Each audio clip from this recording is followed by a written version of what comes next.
નમસ્કાર, આપ જોઈ રહ્યા છો સંદેશ ન્યૂઝ અને આપની સાથે હું છું લખમા। બુલેટિનની શરૂઆત કરીએ।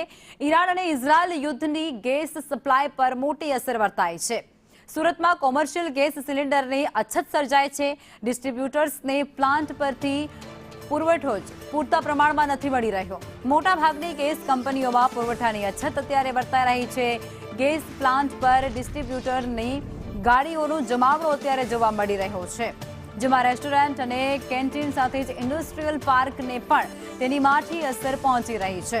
સુરત શહેરમાં 67 જેટલા કોમર્શિયલ ડિસ્ટ્રીબ્યુટર્સની ગાડીઓ જ અત્યારે ત્યાં ખડકેલી જોવા મળી રહી છે। ઇઝરાયલ અને ઈરાન વચ્ચેના યુદ્ધની અસર મોટી સુરત પર અત્યારે વર્તાઈ રહી છે। સુરતમાં કોમર્શિયલ ગેસ સિલિન્ડર મળી નથી રહ્યા। સુરતના કોમર્શિયલ ગેસ ડિસ્ટ્રીબ્યુટર્સના જે પ્લાન્ટ છે તેના પર ધામા અને તેમની ગાડીઓનો સ્ટોક ત્યાં ખડકી દેવાયો છે, પરંતુ આ બધા વચ્ચે જે રેસ્ટોરન્ટ અને હોટેલ સંચાલકો છે તેમને ક્યાંક માઠી અસર પહોંચી રહી છે।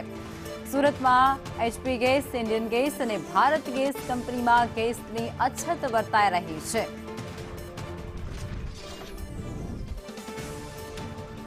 રેસ્ટોરન્ટ, કેન્ટીન અને ઇન્ડસ્ટ્રીયલ જે પાર્ક છે ત્યાં ગેસના સિલિન્ડર નથી પહોંચાડી શકાતા। કોમર્શિયલ ગેસનો પૂરતો જથ્થો અહીં મળી નથી રહ્યો। આજે આખો દિવસ એક પણ ડિસ્ટ્રીબ્યુટર્સને કંપની દ્વારા ગેસનો સપ્લાય કરવામાં નથી આપવામાં આવ્યો અને તેને જ કારણે અત્યારે હોટલ અને રેસ્ટોરન્ટ પર માઠી અસર વર્તાઈ રહી છે। અનેક એકમો બંધ થાય તેવી પણ ક્યાંક ભીતિ સેવાઈ રહી છે। ઈરાન અને ઇઝરાયલના યુદ્ધની અસર એ ગેસ સપ્લાય પર થઈ રહી છે। કોમર્શિયલ ગેસનો જે પુરવઠો છે તે પૂરતા પ્રમાણમાં નથી મળી રહ્યો। 67 જેટલા કોમર્શિયલ ડિસ્ટ્રીબ્યુટર્સની ગાડીઓ જે અત્યારે બહાર પાર્ક કરેલી છે અને તેમને ગેસના સિલિન્ડર નથી મળી રહ્યા।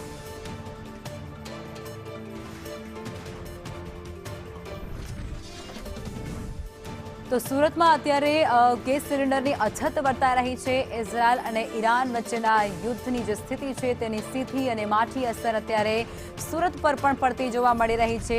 સુરતમાં હોટલ અને રેસ્ટોરન્ટ સાથે જે કેન્ટીનો છે તે ક્યાંક બંધ થાય તેવી ભીતિ સેવાઈ રહી છે। ભારતમાં LPG ગેસ, ભારતમાં વાર્ષિક 31.3 મિલિયન મેટ્રિક ટન LPG ગેસનો વપરાશ ભારતવાસીઓ કરતા હોય છે।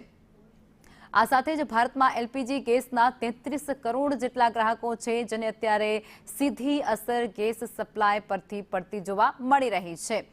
ઇઝરાયલ અને ઈરાનના યુદ્ધની આ માઠી અસર દર વર્ષે અંદાજે 170 થી 190 કરોડ LPG સિલિન્ડરનો વપરાશ ઘરમાં થઈ રહ્યો છે। આ સાથે જ રોજના 40 થી 50 લાખ LPG સિલિન્ડરનો સપ્લાય પૂરો પાડવામાં આવે છે, પરંતુ હવે એ સપ્લાય પર અત્યારે માઠી અસર વર્તાય છે અને યોગ્ય સપ્લાય નથી થઈ રહ્યું, પૂરતા પ્રમાણમાં સપ્લાય નથી થઈ રહ્યું। 35 થી 40 લાખ LPG સિલિન્ડર રોજના ઘર વપરાશમાં વાપરી દેવામાં આવતા હોય છે। ભારતમાં વાર્ષિક 31.3 મિલિયન મેટ્રિક ટન LPG ગેસનો વપરાશ ભારતીયો કરી દેતા હોય છે।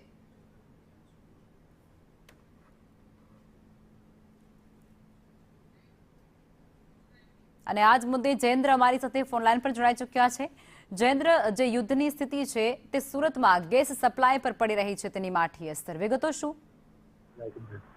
બિલકુલ, જે પ્રકારે ઈરાન અને ઇઝરાયલ વચ્ચે જે યુદ્ધની સ્થિતિ સર્જાય છે ત્યારે તેની અસર ખાસ કરીને રાજ્યમાં પડી છે। ગેસ સપ્લાય કે જે મોટી અસર થઈ છે, કારણ કે ઇન્ડિયાનું જે ગેસ સપ્લાય છે તે ઇન્ડિયામાં મોટું ગેસ સપ્લાય જે છે 85% કરવામાં બહારથી કરવામાં આવતું હોય છે, એટલે કે ગેસ સપ્લાય સીધી અસર સુરતમાં પણ થઈ જતા સુરતના જે અલગ અલગ એજન્સીઓ હોય છે, HP ગેસ, ઇન્ડિયન ગેસ અને ભારત ગેસ, અલગ અલગ એજન્સીઓ દ્વારા એમ જણાવવામાં આવ્યું છે કે જે ગેસ સપ્લાય હાલ 25% જેટલી યથાવત રાખવામાં આવી છે અને ત્યારબાદ 75% જેટલી ગેસ સપ્લાય બંધ કરી દેવામાં આવી છે। એટલે કે જો કોઈ વ્યક્તિને ગેસની જરૂર હોય, જો કોઈ વ્યક્તિ ગેસ નોંધાવવામાં આવતો હોય તો પહેલા એક દિવસથી નોંધાવતો હતો અને તે ગેસ બીજા દિવસે મળી જતું હતું, પરંતુ આજે 15 થી 20 દિવસનું વેટિંગ બતાવી રહ્યું છે।